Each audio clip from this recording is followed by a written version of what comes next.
Matera, finishing off the car chase sequence with Bond.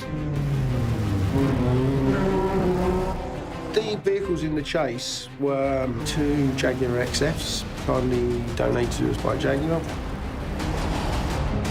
To do a high-speed car chase in the city of Matera, push things to another level again, because it's such an ancient city and its location. The tricky bit here is the varying conditions of the road surface. We're always changing tyre pressures so that we can either gain traction, lose traction.